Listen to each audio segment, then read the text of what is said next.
Olá, hoje vamos apresentar um trabalho sobre toxoplasmose para a disciplina de Parasitologia Clínica, ministrada pelo professor Lúcio Barbosa, na Escola Baiana de Medicina e Saúde Pública.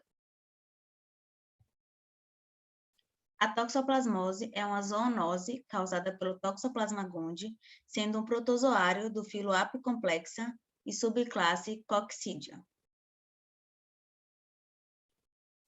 O Toxoplasma gondii tem como hospedeiro definitivo o gato doméstico e os seres humanos são os hospedeiros intermediários, podendo ser considerados acidentais porque a infecção no homem ela ocorre através da ingestão dos oocistos de Toxoplasma gondii, que podem estar presentes em alguns alimentos e em diversos locais. A principal questão da toxoplasmose é a transmissão transplacentária, que pode ocorrer durante a gravidez e vai causar a toxoplasmose congênita.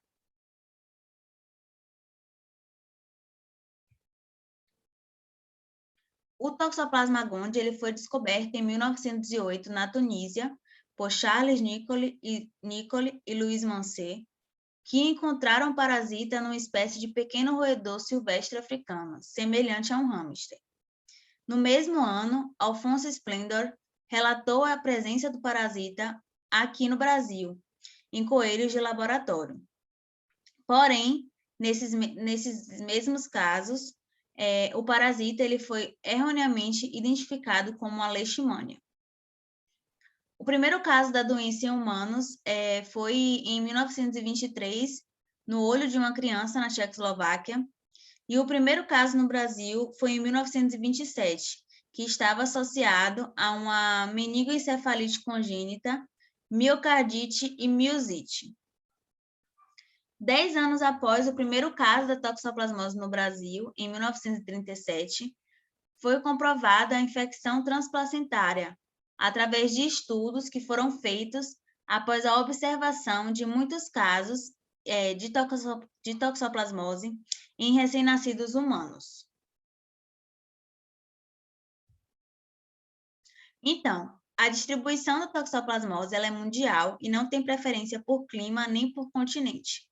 A prevalência varia de região para região por conta dos diferentes estilos de vida e hábitos que favorecem a exposição às fontes da infecção. Nas regiões de maior transmissão, a prevalência da infecção congênita é maior na primo-infecção, que é o primeiro contato com o Toxoplasma gondii, e vai ocorrer ainda na infância. Esse cenário é o mais visto no Brasil. Nos países desenvolvidos do hemisfério norte, o primeiro contato com o parasita, ele geralmente vai ocorrer na adolescência ou na vida adulta. Em algumas áreas da Europa, da África e da América Latina, observam-se frequentemente taxas de soroprevalência acima de 80% na população adulta. E em termos globais, estima-se que 1/4 da população vai estar infectada. Bom, o Toxoplasma gondii é um parasita intracelular obrigatório, então ele só irá sobreviver dentro de alguma célula ou de algum tecido e pode infectar qualquer célula nucleada de mamíferos e aves. Esse parasita ele vai ser encontrado em 3 formas infectantes, que vão interferir diretamente no quadro clínico e na forma de transmissão. São elas os taxoítos, os bradizoítos e os esporozoítos. Os taxoítos eles podem ser chamados de trofozoítos ou endozoítos, se apresentam de forma alongada e encurvada, em forma de um arco, e o que traz o nome do parasita toxoplasma, que vem do grego toxon, que significa arco, e plasma, que significa molde. Ele possui um núcleo com localização central e tem capacidade de se multiplicar rapidamente no interior das células. Essa multiplicação ela vai acontecer por endodiogenia, que é um processo de reprodução assexuada, que depois do processo de mitose, resulta na formação de 2 células filhas no interior de uma célula-mãe, que após isso vai se degenerar. Esse processo faz com que essa forma infectante seja responsável por infecções agudas, onde os sintomas se desenvolvem de forma mais intensa e mais rápida. Além disso, nas células infectadas, podem ser encontrados de 8 a 16 taxoítos. Nessa forma infectante, existem estruturas que desempenham papéis importantes na célula. Uma delas é o complexo apical, que é formado por 5 estruturas, os anéis polares, os conoides, as rópteas, os micronemas e os microtúbulos subpeliculares. Essas estruturas desenvolvem papel importante durante a adesão e a invasão do parasito na célula. E também vai participar na saída desse parasita dessas células. O apicoplasto é uma outra estrutura, né, que também tem função essencial para o parasita, porque ele apresenta no seu genoma a via de síntese de pirofosfato de isopentenilo, que é um precursor de isoprenoides. Também é por conta dessa estrutura que os parasitas do apicomplexa são sensíveis a antibióticos, já que o genoma dessa organela, ela codifica uma maquinaria de replicação e expressão bacteriana remanescente de uma cianobactéria.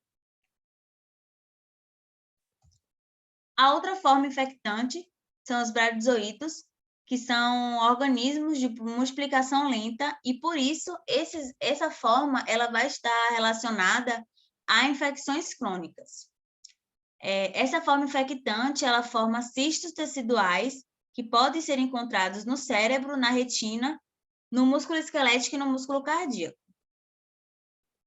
Quando esses cistos eles estão alocados no músculo esquelético, eles podem ser ingeridos por animais e por humanos, e nessa ingestão, os cistos eles sobrevivem à passagem pelo sistema digestivo desses hospedeiros.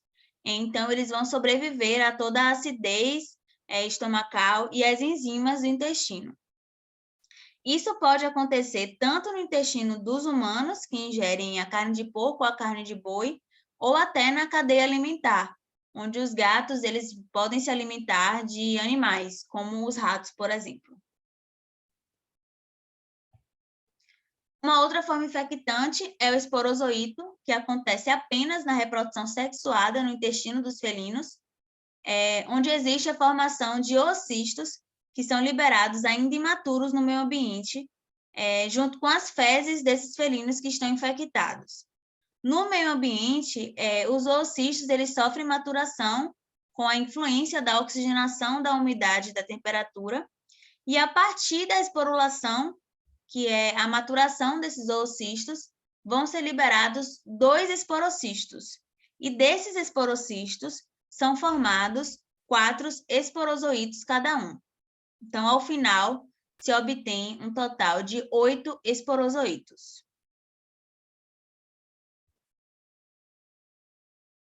Então, o ciclo biológico ele pode acontecer a partir de qualquer fase, né? Qualquer forma infectante. O taxoíto, então, ele se multiplica de forma rápida, assexuada, até o rompimento da célula hospedeira, e esse processo ele vai se repetir várias vezes, liberando um grande número de taxoítos para a invasão de novas células no sangue e nos tecidos. Após essa invasão de uma nova célula pelo taxoíto, o ciclo assexuado ele pode levar à formação dos bradizoítos. E quando o sistema imunológico age, os bradizoítos eles formam cistos teciduais que se alocam principalmente no cérebro, na retina, no músculo esquelético e no músculo cardíaco. Como os bradizoítos eles se multiplicam mais lentamente que os taxoítos, mas eles estão menos acessíveis à resposta imune, porque eles vão estar no interior dos cistos teciduais que são formados. O ciclo, então, ele vai se completar quando o felídeo, né, vai ingerir os tecidos infectados do hospedeiro intermediário, e isso vai possibilitar ao bradizoíto infectar o seu intestino, que vai levar à reprodução sexuada, o que vai gerar os oocistos. É importante lembrar que a fase sexuada é a que ocorre no epitélio intestinal dos felinos, ocasionando os esporozoítos, e a fase assexuada, ela ocorre no ciclo extraintestinal, tanto dos gatos como dos hospedeiros intermediários, que vai ocasionar os cistos teciduais.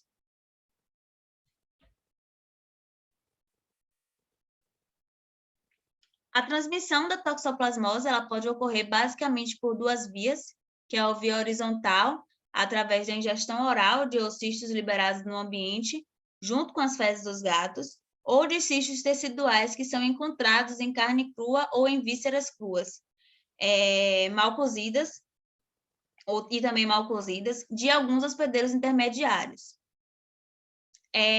A transmissão também pode acontecer pela via vertical, que é a transmissão transplacentária. Esse tipo de transmissão ocorre e causa a toxoplasmose congênita, que é quando a grávida se infecta com Toxoplasma gondii durante a gestação ou imediatamente antes da gravidez. Então, ela pode transmitir essa infecção ao seu bebê. Quanto mais cedo ocorre a transmissão na gravidez, maior e mais grave será o dano ao bebê. Essa transmissão ela vai ocorrer por via hematogênica, sendo uma etapa obrigatória, então, da infecção placentária. Essa infecção ela ocorre com um intervalo de dias a semanas até o feto ser infectado. Porém, essa infecção é mais comum na fase aguda da infecção materna, e, no entanto, após a fase aguda, pode persistir alguns focos do parasita na placenta que podem ser liberados na circulação fetal em fase tardia. Por isso, é necessário que o tratamento seja durante toda a gestação, mesmo quando o feto ele não está infectado. Caso a infecção do bebê ocorra no primeiro trimestre da gestação, pode ocasionar a chamada tétrade de Sabin, com sintomas como microcefalia, coriorretinite, calcificações intracranianas, além de resultar em aborto, um aborto espontâneo ou em feto natimorto. A maioria dos bebês infectados, eles, antes do nascimento, não apresentam nenhum sintoma, mas pode desenvolver mais tardiamente na vida, com uma potencial perda de visão. E é por isso que a toxoplasmose congênita é uma das principais causas de cegueira em crianças. Então, fica um importante alerta referente a essa doença. Então, em relação à patologia, a toxoplasmose ela é assintomática na maioria dos casos, quando pessoas saudáveis são infectadas. Isso acontece porque o sistema imunológico, ele geralmente consegue impedir o parasita de causar a doença. Quando os pacientes eles apresentam sintomas, normalmente os sintomas são leves, que lembram um estado gripal, com linfonodos sensíveis e algumas dores musculares. Esses sintomas duram semanas a meses e logo vão desaparecer. Isso acontece por conta de um desequilíbrio no sistema imune, onde os taxoítos se proliferam de forma muito rápida, ou algum cisto tecidual, ele se rompe e causa a necrose do tecido. É importante lembrar que o parasita ele pode permanecer no corpo da pessoa em um estado inativo e pode ser reativado caso essa pessoa fique imunossuprimida por algum motivo. Nos tecidos que não se regeneram, como o tecido cerebral, o globo ocular e os músculos, a doença ela vai ser facilmente notada.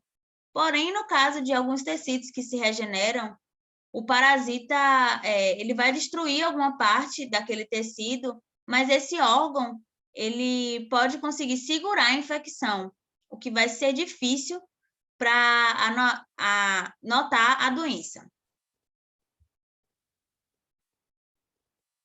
O diagnóstico ele pode ser feito através de métodos imunológicos, como o teste de imunofluorescência indireta ou o teste de ELISA. No caso dos testes de IgM, é possível detectar se a gestante teve uma infecção recente, porém, se essa gestante estiver produzindo IgM, ela não protegerá o bebê, porque é uma classe de anticorpo que não atravessa a placenta. Também pode ser realizado o teste de avidez para IgG, porque quanto maior a avidez, mais antiga é a infecção. E no caso de avidez baixa, significa que a infecção ela é recente. Também podem ser realizadas técnicas moleculares, como o PCR, na intenção de identificar, de detectar o DNA do Toxoplasma gondii. O tratamento ele varia um pouco de acordo com o tipo de toxoplasmose e de quais são os pacientes que estão acometidos. Nas infecções primárias sintomáticas e de reativação, é feita a combinação de 3 medicamentos, no caso da sulfadiazina, pirimetamina e ácido folínico, que vão eliminar ou impedir a multiplicação do parasita e vai evitar o aparecimento das sequelas nos fetos e das mães infectadas. No caso das infecções oculares, pode ser utilizado alguns corticoides para reduzir a inflamação e também reduzir o risco de necrose no globo ocular. Esse tratamento ele normalmente é feito durante 21 semanas e no caso de gestantes com essa doença, o tratamento ele deve ser realizado até o final da gestação. Bom, para as medidas profiláticas, as medidas práticas para a prevenção da toxoplasmose consistem no cozimento adequado das carnes, evitando o consumo de carnes cruas ou mal passadas, mesmo aquelas que tenham sido congeladas, e também não provando carnes cruas durante o preparo. É importante também lavar cuidadosamente as mãos com sabão depois de manusear a carne crua e durante o seu preparo. Deve-se também evitar o consumo de água não filtrada, não fervida ou de origem desconhecida e lavar os vegetais, as frutas e as hortaliças que serão consumidos crus. Em ambientes que existem gatos ou caixas de areia, a limpeza do local ela deve ser diária, utilizando água fervendo para desinfectar totalmente os ambientes e também lavar as mãos ao concluir essas atividades. Então, realizando essas condutas, espera-se a não contaminação pelo Toxoplasma gondii. Muito obrigada.